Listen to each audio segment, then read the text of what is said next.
Hello everyone. एक और video है जिसके अंदर मैंने 20 एमसीक्यूज क्वेश्चन यहाँ पर आपको समझाए हैं। इससे पहले क्वेश्चन नंबर 1 से लेकर 40 तक के एमसीक्यूज मैंने आपको पहले समझा दिए हैं। उनका डिस्क्रिप्शन में लिंक है, जाकर आप उनको भी तैयार कर लेना अगर आपने वो नहीं देखा है तो। बाकी इसमें देखिए हम क्वेश्चन नंबर 41 से आगे के क्वेश्चंस को सीखेंगे जो कि मल्टीपल चॉइस हैं सारे के सारे। देखो यहाँ पर क्वेश्चन नंबर फर्स्ट में कहा है A chemical reaction in which exchange of ions occurs between the reactants is known as, मतलब एक ऐसी अभिक्रिया जिसमें अभिकारकों के मध्य आयनों का आदान प्रदान होता है वो कौन सी अभिक्रिया कहलाती है। तो देखो ये आपने टाइप्स ऑफ रिएक्शन चैप्टर 1 में पढ़ रखा है। डबल डिस्प्लेसमेंट रिएक्शन होती है जिसमें हम आयनों का एक्सचेंज करते हैं आपस में, और इसका एक अच्छा सा एग्जाम्पल आपने याद किया होगा BaCl2 और प्लस Na2SO4। इन दोनों को जब हम रिएक्ट करवाते हैं तो रिएक्ट करवाने के बाद में बनता है BaSO4 और प्लस 2NaCl, है ना। और इसके लिए आपने ये याद भी रख रखा है कि ये वेरियम सल्फेट का प्रेसिपिटेट बनता है। तो जब कभी आपका ये क्वेश्चन आता है कि प्रेसिपिटेशन रिएक्शन क्या होती है, तब भी आप इसी वाले एग्जाम्पल को लिखते हैं, तो इसको आप अच्छे से तैयार कर लेना। अच्छा, ऑप्शन ए जो था वो था एंडोथर्मिक रिएक्शन, एक ऐसी रिएक्शन जिसके अंदर आपको एनर्जी की जरूरत होती है, और इसका एग्जाम्पल होता है आपका फोटोसिंथेसिस। मतलब फोटोसिंथेसिस की जो रिएक्शन है वो यहाँ पर आप लिख सकते हैं। और ऑप्शन बी है आपका एक्सोथर्मिक रिएक्शन। तो एक्सोथर्मिक रिएक्शन वो होती है जिसमें एनर्जी रिलीज हो रही होती है, मतलब ड्यूरिंग रिएक्शन जो एनर्जी निकल रही हो। तो इसके लिए आपका एग्जांपल आप याद रख सकते हैं कंबशन की इक्वेशन जो होती है, या फिर आप रेस्पिरेशन की इक्वेशन भी बोल सकते हैं। और उसके बाद आ जाता है डिस्प्लेसमेंट रिएक्शन। तो डिस्प्लेसमेंट रिएक्शन क्या होती है, जैसे आपने एक एग्जांपल पढ़ा होगा जेडिन की रिएक्शन अगर हम CuSO4 से करवा देते हैं तो ये जिंक जो है क्या करता है, कॉपर को इसकी जगह से हटा देता है, मतलब ZnSO4 बना लेता है, और प्लस कॉपर जो है वो अलग हो जाता है। तो ये जो रिएक्शन है इसको हम डिस्प्लेसमेंट रिएक्शन बोलते हैं। ये चारों की चारों आपको अच्छे से तैयार होनी चाहिए, क्योंकि ये जो है 2 नंबर या 3 नंबर में भी आपसे पूछा जा सकता है। इसके बाद देखिए क्वेश्चन नंबर 42। तो इसमें कहा है the part of the seed which is source of food during the germination, मतलब जर्मिनेशन के दौरान जो फूड का सोर्स है वो क्या होता है। तो इसका जो आंसर है वो ए ऑप्शन हो जाएगा, यानी कि कोटिलिडन। इसके बाद देखिए क्वेश्चन नंबर 43। तो इसमें कहा है a plant growth inhibitor hormone which cause wilting of leaves is called, मतलब आपको ये बताना है कि बिल्टिंग या पत्तियों के झड़ने में या पत्तियों के मुरझाने में कौन सा हार्मोन जो है रिस्पॉन्सिबल होता है। तो आप इसका आंसर लगाएंगे एब्सिसिक एसिड, यानी कि ऑप्शन सी, जो कि इसका सही आंसर है। अच्छा, ए जो होता है वो ग्रोथ के लिए रिस्पॉन्सिबल होता है, साइटोकाइनिन जो है सेल डिवीजन के लिए, और जिब्रेलिन क्या करता है, ये ग्रोथ के लिए ही रिस्पॉन्सिबल होता है। ये क्वेश्चन मैंने आपको पहले भी समझाया है। इसके बाद देखिए क्वेश्चन नंबर 44। तो इसमें कहा है the metals which are found in both free state and as well as combine state, मतलब एक ऐसी मेटल जो फ्री स्टेट में भी मिलती हो और कंबाइन स्टेट में भी मिलती हो, वो कौन सी है।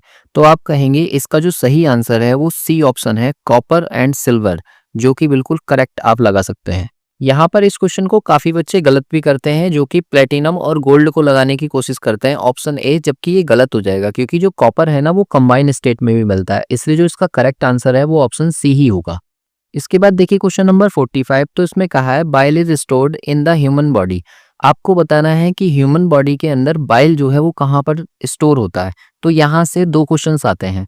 बाइल के बारे में आप याद रखना, अगर पूछा जाता है कि बाइल कहाँ से सिक्रीट होता है तो आप कहेंगे लीवर से सिक्रीट होता है, लेकिन अगर स्टोर की बात आती है कि स्टोर कहाँ पर होता है तो आप लगाएंगे ऑप्शन बी, गॉल ब्लैडर, मतलब गॉल ब्लैडर के अंदर स्टोर होता है ये। और यहाँ से पैनक्रियाज के बारे में अगर आप बात करें तो इसके बारे में आप क्वेश्चन याद रखना कि पैनक्रियाज जो है वो डाइजेस्टिव एंजाइम्स को बनाता है और इंसुलिन हार्मोन को भी सिक्रेट करता है। अगर किडनी की बात करें तो किडनी जो है ये क्या काम करती है, ये हमारे ब्लड को फिल्टर करती है। और ब्रेन क्या करता है, ब्रेन करता है कंट्रोल हमारी बॉडी फंक्शंस को। इसके बाद देखिए क्वेश्चन नंबर 46। इसमें कहा है the rate of flow of electric charge in the circuit is called, तो इलेक्ट्रिक करंट आपको पता है कि आवेश प्रवाह की दर क्या कहलाती है, विद्युत धारा कहलाती है। इसका मतलब इसका डी ऑप्शन जो है वो करेक्ट हो जाएगा। अच्छा, रेजिस्टेंस क्या होती है, तो रेजिस्टेंस जो है वो इलेक्ट्रिक करंट के रास्ते में लगा हुआ ऑब्स्टिकल है या फिर बाधा है, ठीक है, ये लिखेंगे हम। और वोल्टेज के बारे में आप जानते हैं ये क्या है, potential difference between 2 points of a circuit. इसके बाद देखिए क्वेश्चन नंबर 47। तो इसमें कहा है the power of a convex lens is 2 dioptre, तो इसकी फोकल लेंथ आपको बतानी है। तो आपको पता है फोकल लेंथ का फॉर्मूला होता है F = 1/P, और इसके बारे में देखो 1 मतलब 100 इसको लिख लो, क्योंकि हमें किस में चेंज करना है इसको, सेंटीमीटर में, क्योंकि यहाँ चारों ऑप्शन जो दे रखे हैं वो सेंटीमीटर में दे रखे हैं। और 2 से इसको डिवाइड कर दो, तो 2 से डिवाइड करने के बाद ये कितना आ जाएगा 50, यानी कि 50 सेंटीमीटर जो होगा वो इसका आंसर हो जाएगा, यानी कि ऑप्शन सी वो करेक्ट है। इसके बाद देखिए क्वेश्चन नंबर 49, तो 49 में कहा है which of the following methods of contraception protects from acquiring sexually transmitted disease. तो आपको यहाँ से एक क्वेश्चन तो यही याद रखना है कि एसटीडी का पूरा नाम क्या होता है। मोस्ट इंपोर्टेंट है, एक नंबर में पूछा जाता है कि एसटीडी का पूरा नाम क्या है, तो वो होता है आपका सेक्सुअली ट्रांसमिटेड डिजीज।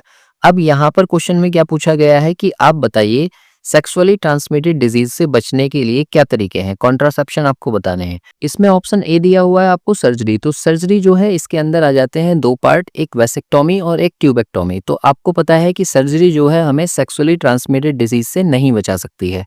अच्छा, ऑप्शन सी की बात करें तो यहाँ दिया है कॉपर टी, ये फीमेल्स में लगाई जाती है, और कॉपर टी भी जो है उसको सेक्सुअली ट्रांसमिटेड डिजीज से नहीं बचा सकती, तो ऑप्शन सी भी एलिमिनेट हो जाएगा।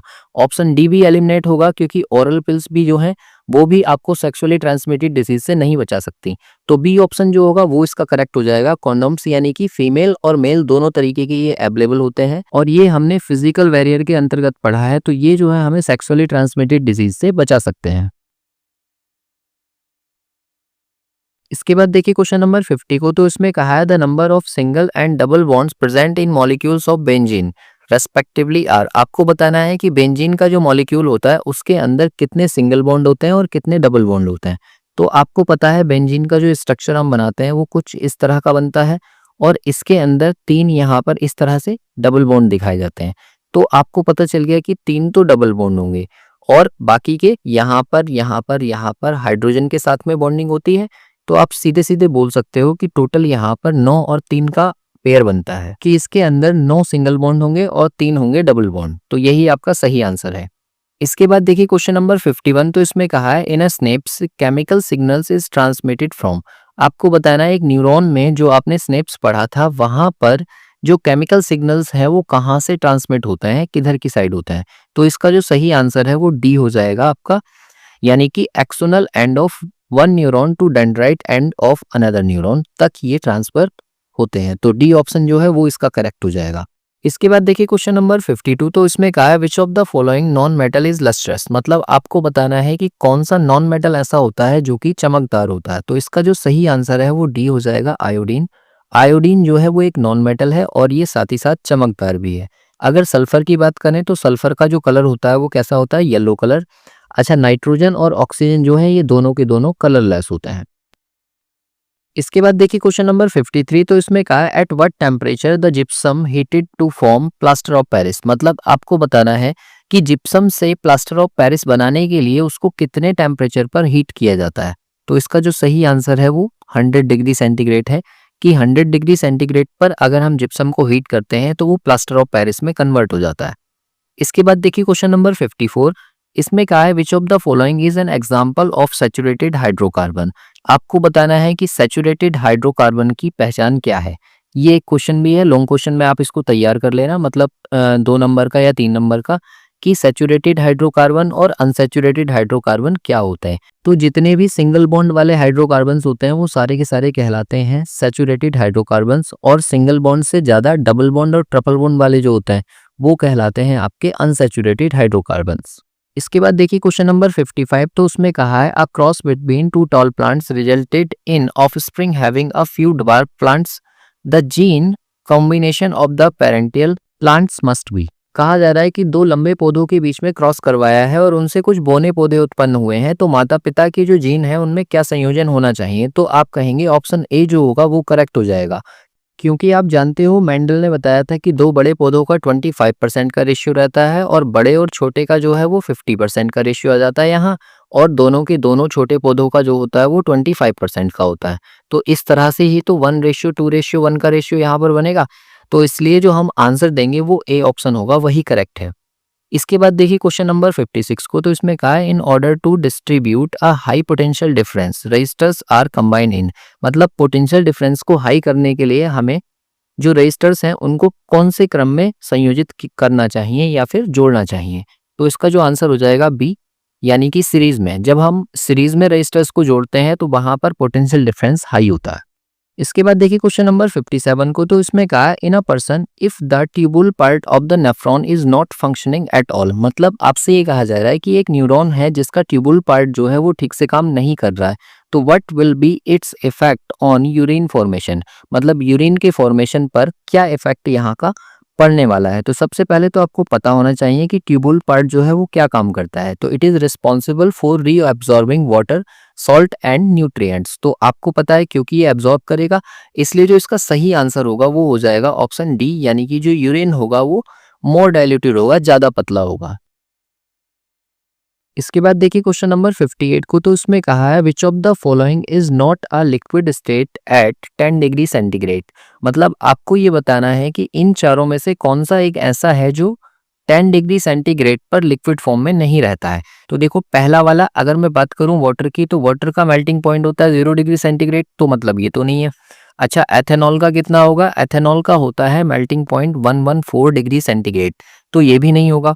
अच्छा, डी की बात करें एसीटोन, तो ये भी नहीं होगा क्योंकि ये भी 95 डिग्री सेंटीग्रेड इसका मेल्टिंग पॉइंट होता है।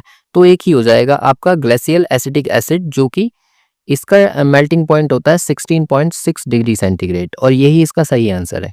इसके बाद देखिए क्वेश्चन नंबर 59 को, तो इसमें क्या है the process of eating and being eaten is called. तो इसका जो सही आंसर है वो हो जाएगा आपका फूड चेन। फूड चेन के बारे में आप जानते ही हैं, एक चीज जो है वो दूसरी चीज को खाकर अपना भोजन पूरा करती है। जैसे हम यहाँ पर एक फूड चेन बना सकते हैं कि ग्रास की अगर हम बात करें तो ग्रास को कौन खाता है? Grass hopper. और ग्रास होपर को कौन खाएगा? फ्रॉग खाएगा। और फ्रॉग को कौन खाएगा? स्नेक। और स्नेक को कौन खाएगा? ईगल। ठीक है, और यहाँ से हमारी सीरीज कंप्लीट हो रही है। तो इसको क्या बोलते हैं? इसको फूड चेन बोलते हैं, इसलिए इसका जो ऑप्शन हो जाएगा सी, वो ही करेक्ट है।